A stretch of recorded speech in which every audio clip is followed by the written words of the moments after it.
¿Cómo están? Bienvenidos a Mirada Financiera. A partir de este momento revisamos los hechos más importantes que marcaron la semana.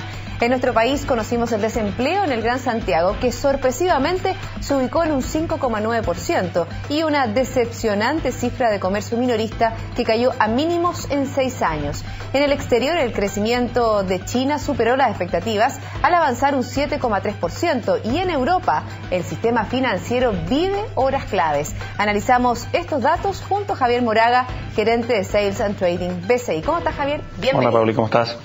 Partimos por la economía local, por este 5,9% que entregó el Centro de Microdatos de la Universidad de Chile, que la verdad que sorprendió a todos, a la mayoría, a muchos. Sí, la verdad que no se condice con, primero que nada, con cómo ha venido evolucionando la encuesta del Banco Central, donde la creación de empleo se ha reducido y la calidad de los empleos también ha empeorado. Y dos, no se condice con los niveles de actividad de los distintos sectores de la economía que han venido mostrando desaceleraciones muy importantes y en algunos casos cifras rojas, como es el caso de la producción industrial desde hace un buen rato y lo que al parecer está empezando a suceder también en el comercio. Exactamente, una caída de un 6,6%, la verdad que es muy sorpresivo. Veíamos, ¿no es cierto?, que la caída anterior había sido un 3,2%, pero dentro del año, si bien el comercio todavía está creciendo, un tímido 1,4, 1,5%, es una tendencia de desaceleración bien importante en un sector de la economía que era el que le daba real dinamismo.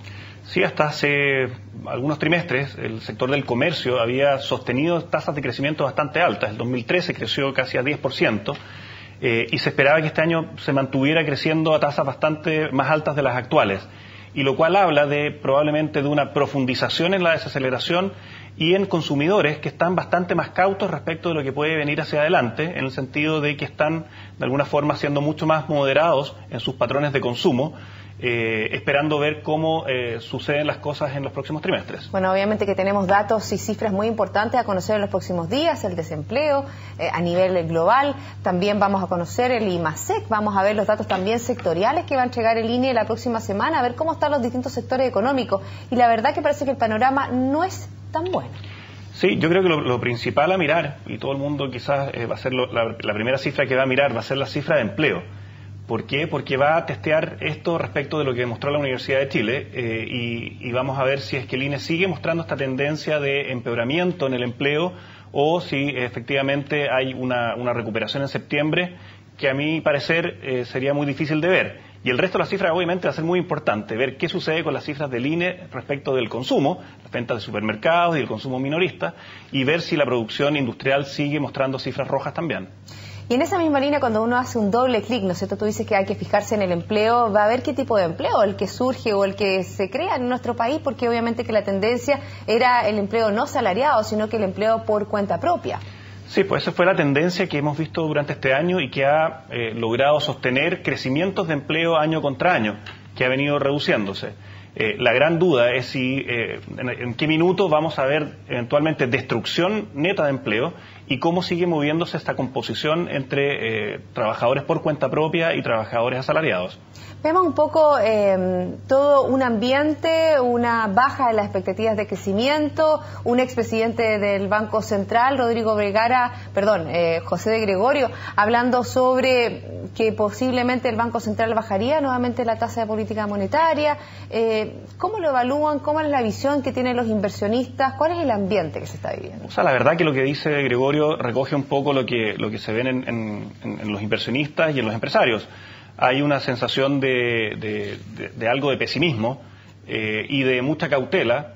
Hay muchos proyectos que se están postergando y eso eventualmente va a seguir significando que la inversión se mantiene muy deprimida y esto va a tener sus secuelas también en el empleo y probablemente en el consumo también. Y esto justifica eventualmente rebajas en las proyecciones de crecimiento tanto para este año, donde es muy probable que no veamos un rebote interesante en el primer trimestre, y también pone serias dudas respecto a las estimaciones tanto del Banco Central como de Hacienda, que están implícitas en la ley de presupuesto, para el año 2015, que hasta ahora oficialmente están 3,5 en el caso del Banco Central, que debiera corregirla en el IPOM de diciembre, y Hacienda que tiene un 3,6 como supuesto para la elaboración del presupuesto. Y el grueso de los economistas te habla de un 3%. Hoy día, claro, la media ya está en torno a 3%, y no es descartable de que si no vemos o si vemos una profundización en la desaceleración o caída en algunos sectores, veamos que el 3% termina siendo una cifra optimista. Nos vamos al plano internacional, al gigante asiático que esta semana entregó cifras bien importantes, este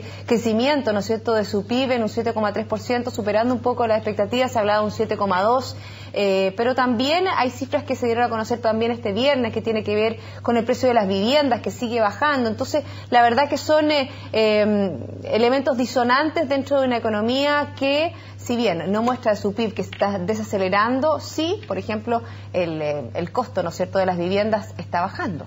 Bueno, eso probablemente es reflejo de una economía que está sobreinvertida en algunos sectores y que va a tener que sufrir ajustes hacia adelante. De hecho, si bien el producto del tercer trimestre estuvo 1/10 por sobre lo que se esperaba, está más abajo de lo que fue el crecimiento del segundo trimestre, y ya para el año 2015 la mayor parte de los analistas está hablando de un crecimiento en torno a 7%. Para este año el objetivo era crecer en torno a 7,5%, por lo tanto es una economía enorme, pero que viene en una fase de desaceleración y que probablemente esto va a continuar más allá del año 2015 y probablemente China termine convergiendo a un crecimiento en torno a 5% ya hacia fines de esta década, lo cual obviamente tiene serias implicancias en Chile y en general en los precios de los commodities y en otros países exportadores de materias primas. ¿Y qué pasa con Europa? Este fin de semana va a ser bien especial. Sabemos, ¿no es cierto?, que el domingo se van a conocer estas pruebas de stress test que Mario Draghi mandó a hacer para los bancos europeos. La verdad que ha sido una jornada de alta volatilidad y vamos a ver el lunes también una alta volatilidad. También durante esta semana se conocieron cifras un poco mejores con respecto a Alemania. El desempleo empieza a ceder un poco en España y la próxima semana también vamos a conocer otras cifras relativas a la zona euro que son bien importantes. ¿Cuál es tu evaluación? Sí, hay hartas expectativas respecto de qué va a arrojar los resultados de estos stress tests a los bancos europeos, pero la verdad, bueno, hay que esperar a ver cómo aparecen estas cifras. Y respecto de la economía europea en general, si bien Alemania acaba de mostrar cifras de confianza del sector manufacturero, algo mejor de lo que se esperaba y bastante mejor que los meses anteriores, lo mismo sucedió en España, hay otros países que no dan señales de recuperación, como son Francia e Italia, que son la segunda y tercera economía del bloque. Por lo tanto, las perspectivas para Europa siguen siendo bastante malas respecto de crecimiento, y por eso, entre otras cosas, el Banco Central Europeo y Mario Draghi va a tratar de seguir empujando esta compra de deuda por parte del Banco Central para inyectar más liquidez al sistema y de alguna forma aceitar el traspaso de la política monetaria expansiva a los consumidores y a las compañías. Para hacer girar, ¿no es cierto?, la economía europea y comenzar, ¿no es cierto?, un crecimiento que no siga en estancamiento, que no caigan en recesión, porque incluso de Alemania se hablaba que podía caer en recesión, pero estos datos de esta semana fueron una suave.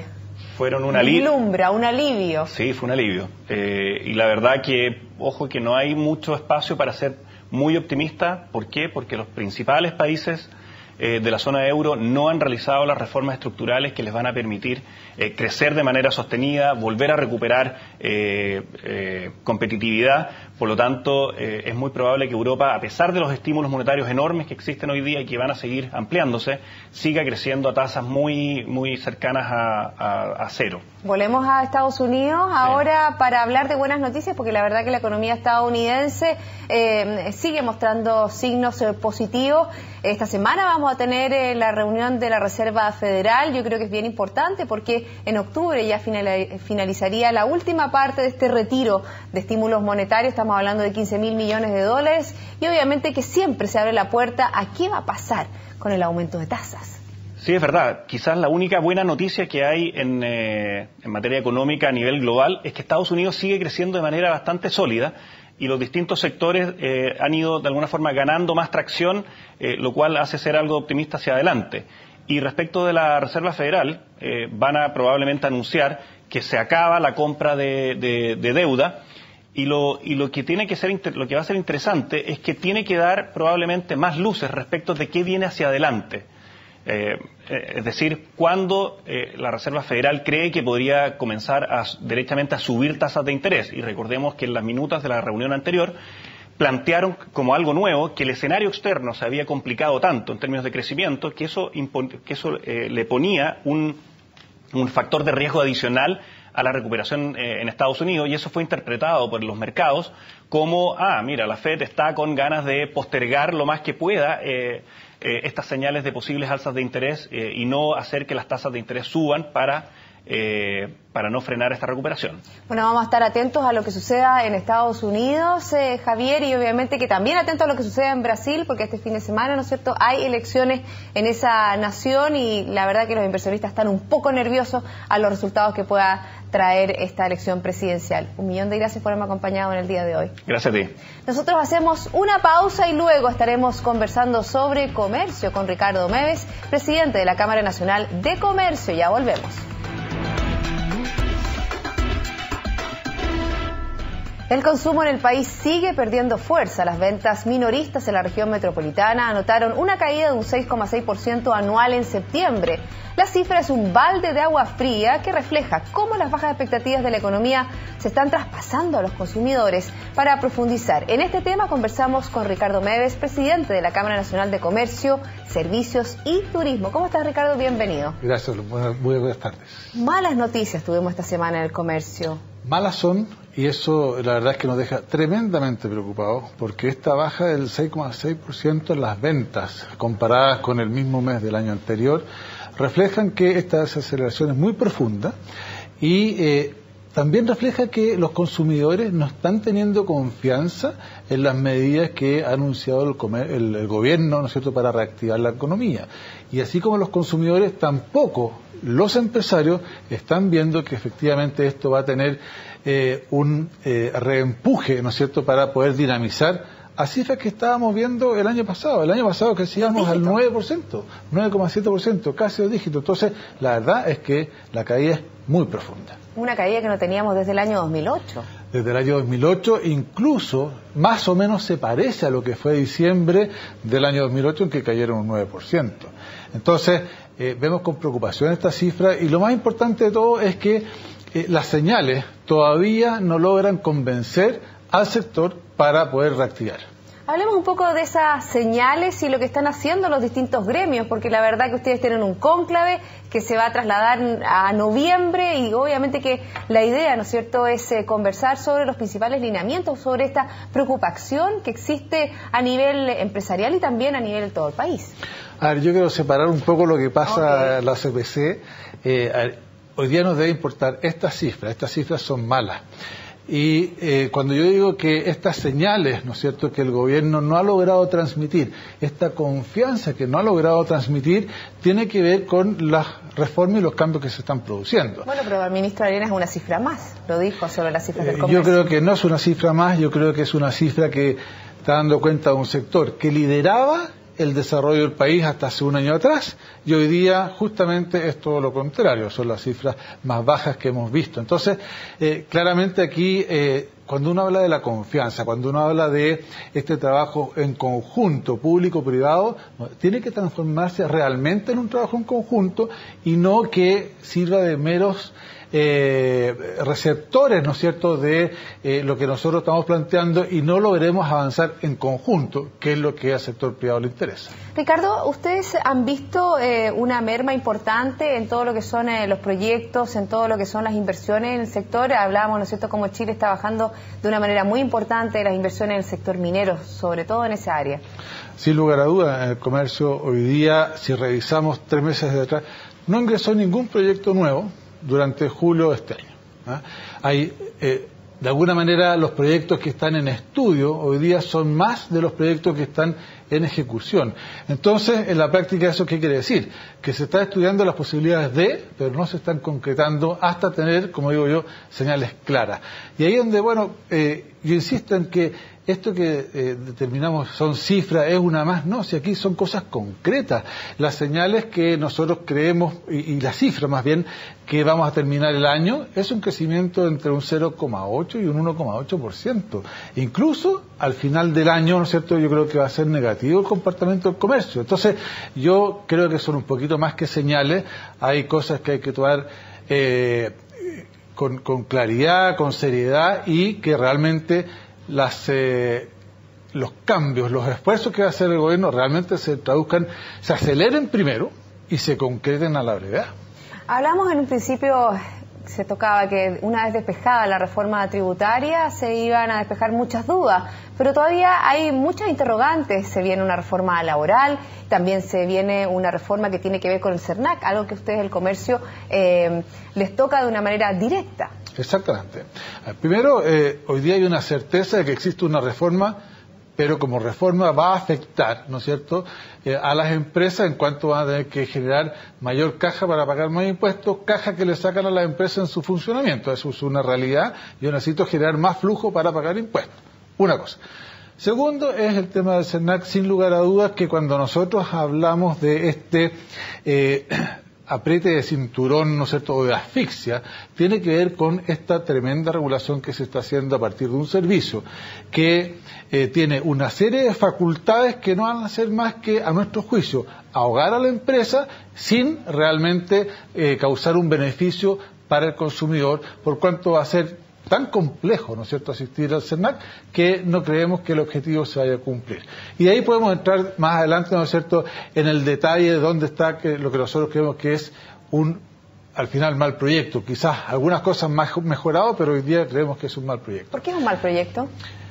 Porque hay una cosa que es esencial, que no se va a cumplir aquí el debido proceso que requiere cuando alguien es denunciado o es multado o infraccionado.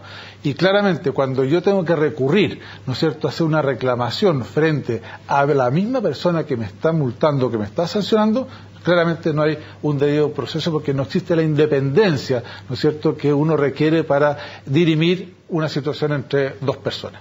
Entonces, ese otro tema que nos complica mucho, ¿no es cierto?, es que vemos que la reforma laboral que está anunciada es una reforma, primero, que va a fortalecer los sindicatos, pero nada estamos hablando por una de productividad, no estamos hablando de capital humano, no estamos hablando de cómo realmente podemos generar adaptabilidad laboral en áreas tan sensibles como hemos visto que la ministra habla de el trabajo de los jóvenes, de las mujeres, de los adultos mayores. Hay una población de adultos mayores que también está quedando en la práctica, ¿no es cierto?, sin acceso al trabajo. Y también de las pequeñas y medianas empresas, porque la verdad es que la reforma laboral tal como está las afectaría de una manera bien importante. Bien importante porque claramente las pequeñas empresas son las que menos tienen recursos, ¿no es cierto?, para ir implementando todo esto que se viene. Entonces, este tipo de cosas son las que uno dice, a ver, en un país que estamos hoy día con índices malos de venta, ¿no es cierto?,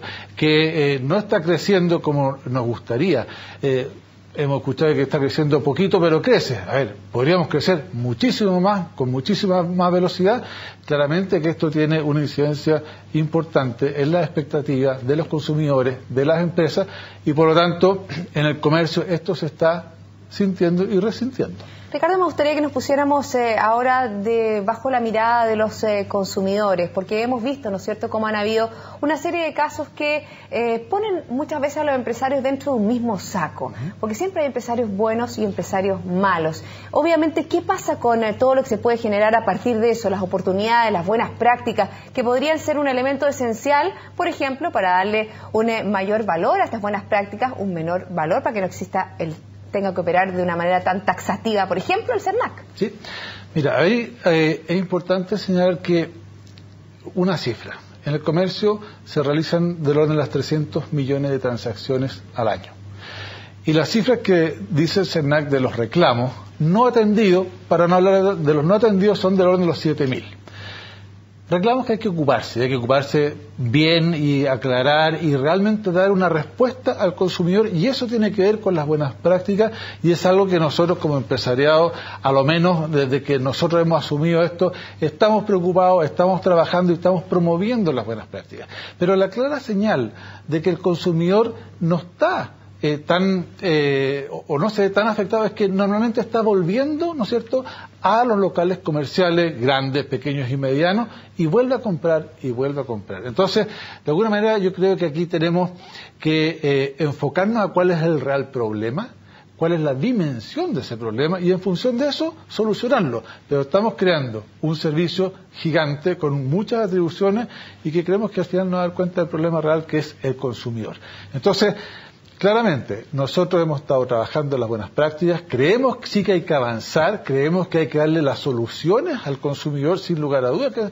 ¿Por qué? Porque nos interesa, si eso hay que entenderlo. A mí me interesa que tú vuelvas a comprar al comercio, y todos los miles y cientos de chilenos que normalmente lo hacen están dando cuenta de que nosotros estamos entregando un servicio a la comunidad que se transforma en una venta, pero al final es un servicio a la comunidad y la gente va y pide ese servicio y reiteradamente accede a ese servicio. Ricardo, hablemos de las confianzas que tiene que ver con el mundo privado, con el mundo público. Se ha visto, ¿no es cierto?, durante la semana cierto espaldarazo que es cierto que hace el ministro Alberto Arenas, por ejemplo, con proyectos que tienen que ver con la energía. Estamos hablando de Alto Maipo, que se va a desarrollar. Sabemos que la industria necesita mucha energía, que estamos al debe en ese tema, porque nos ayuda a mejorar hechos tan importantes como la competitividad. Hablemos un poco de este ambiente que obviamente que se quebró en algún minuto, pero que ahora se está tratando de componer. ¿Qué les hace sentido a ustedes? ¿Qué no les hace sentido? ¿Qué les gustaría lograr para poder establecer una confianza y trabajar juntos? A ver, yo partiría porque nuestro mayor interés es generar puentes y generar condiciones con el gobierno y con los parlamentarios, ¿no es cierto?, para que saquemos buenos proyectos y buenos proyectos que al final apunten a favorecer, por ejemplo, si estábamos hablando de SENAC, al consumidor. Pero cuando vemos que al final no se acogen, ¿no es cierto?, podemos tener diferencias. Yo entiendo, no tenemos por qué pensar siquiera que el gobierno va a acoger todo, pero cuando uno tiene un diálogo, ¿no es cierto?, uno tiene que partir de la base que tiene que transar algunas cosas. Si queremos crear y seguir desarrollando un país en conjunto, ambos sectores, ambas partes o todos tenemos que de alguna manera ir, sentarnos a la mesa y ofrecer alternativas de solución, ofrecer los apoyos, pero que esos apoyos también de alguna manera tienen que ser considerados. Entonces, aquí... ¿Ustedes sienten que hasta el minuto, por ejemplo, no se ha transado de una buena manera con los empresarios? Yo creo que no están hoy día las condiciones para que se vaya desarrollando en conjunto, más que transar, es un desarrollo en conjunto. A todos nos interesa, Paulina, que al país le vaya bien. Por lo tanto, la idea, y nosotros siempre nos hemos puesto a disposición del gobierno para apoyar. De hecho, estamos participando en algunas mesas, ¿no es cierto?, del Ministerio de Economía. Pero de ahí a que efectivamente eso sea considerado para crear un proyecto de ley, por ejemplo, bueno, ahí es donde uno dice, no, sigue entonces con la misma línea que traía y todo lo que se ha conversado de alguna manera queda ahí. Esa es la preocupación. Ahí es donde yo digo, generemos confianza. Sí, claramente no podemos estar en todo de acuerdo. Somos primero personas, somos humanos y no por eso vamos a tener que pensar lo mismo. A partir de ahí, yo creo que es necesario para de crear, ¿no es cierto?, una mejor sociedad, el involucramiento y la concurrencia de todos, públicos y privados. Bueno, obviamente que ese es un deseo que tenemos todos los chilenos, porque estamos en un ambiente complejo en que hay oportunidades de mejorar desde la visión también de los consumidores, pero también de lograr, ¿no es cierto?, limar las asperezas y trabajar en conjunto para que nuestra economía vuelva a ser la número 1 de América Latina. Y nuestro país crezca, si tiene un umbral de crecimiento, tiene un montón de oportunidades, pero acá parece que estamos yendo hacia el lado contrario. Muchas gracias, Ricardo, por haberme acompañado en el día de hoy. Gracias a ti. Y así finalizamos Mirada Financiera. La invitación a todos ustedes es a quedarse en compañía de CNN Chile. Hasta pronto.